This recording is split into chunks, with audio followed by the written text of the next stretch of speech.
Oi, bom dia. Hoje é terça-feira e na terça-feira nós realizamos as atividades de matemática.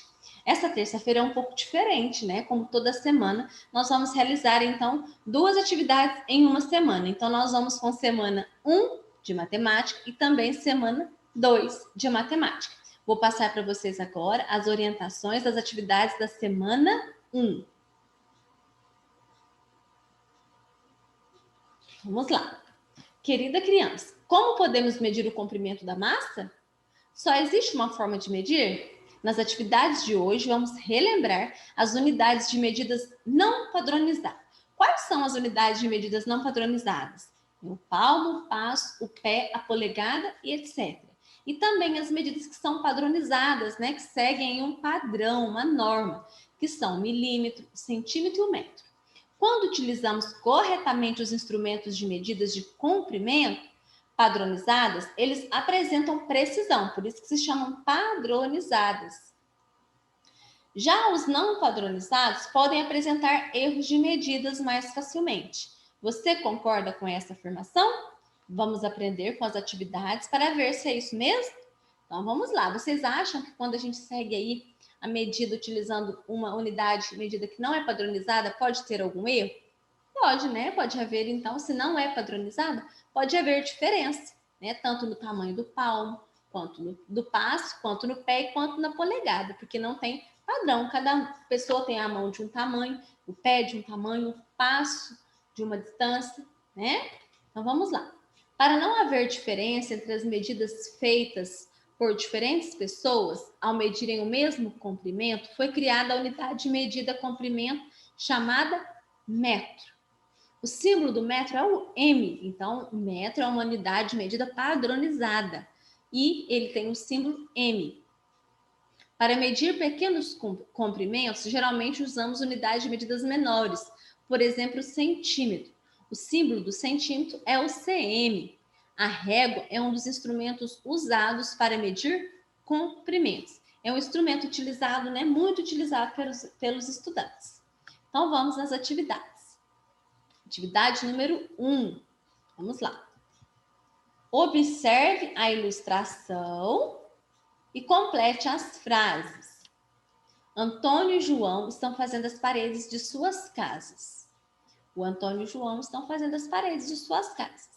Parede da casa do Antônio e parede da casa do João. A medida do comprimento da parede da casa de Antônio corresponde à medida do comprimento de quantos tijolos? Então vocês vão contar, né? Quantos tijolos que tem a parede da casa de Antônio. A medida do comprimento da parede da casa de João corresponde à medida do comprimento de quantos tijolos? Agora vocês vão contar a quantidade de tijolos que tem a parede da casa do João. Para medir o comprimento de cada uma das paredes, o comprimento do tijolo foi usado como unidade de medida. Então, o tijolo ele foi utilizado como unidade de medida. Ele seguiu aí um padrão, né? Foi utilizado o tijolo. Número 2. Nesta atividade, vamos utilizar unidade de medidas de comprimentos não padronizadas. Ligue cada objeto à melhor unidade de medida não padronizada para medi-lo. Vamos lá. Vocês vão ligar, né? Qual é a unidade de medida não padronizada mais adequada para medir? Vamos lá. O que a gente pode utilizar para medir o comprimento de uma prateleira? O palmo, o passo ou a polegada? A largura de um caderno? O palmo, o passo ou a polegada? A distância do seu quarto ao banheiro?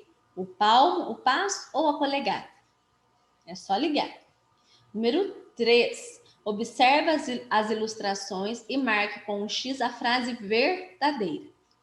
Os garotos estão jogando, os garotos vão jogar futebol. Para construir cada gol, eles decidiram usar duas latas separadas pelo comprimento de 6 pés. Então, gol de Marcos e gol de Abel. Cada um, né, mediu aí 6 pés. Vocês vão marcar a afirmativa correta. O pé de Marcos é maior que o pé de Abel? O pé de Abel é maior que o pé de Marcos? O pé de Marcos é igual ao pé de Abel? Então, vocês vão olhar aqui as imagens e marcar. Responda oralmente para o adulto que te acompanha. Você acha certo que os gols de Marcos e de Abel fiquem com larguras diferentes? O que poderia ter sido feito para que esses gols não ficassem com larguras diferentes? Então, eles utilizaram aí a medida dos pés. O que poderia ser usado para ficar do mesmo tamanho? Número 4. Leia o texto e complete as frases. Então, nós temos um texto, vocês vão ler e completar a frase. Para medir pequenos comprimentos, podemos usar uma unidade de medida chamada centímetro. Para medir coisa pequena, a gente usa a unidade centímetro. Os desenhos a seguir podem ser medidos com uma régua graduada em centímetros, aquela régua que vocês usam na sala de aula. Então, tem duas imagens. O comprimento do desenho do carro mede quantos centímetros que mede? Só vocês verificar aqui.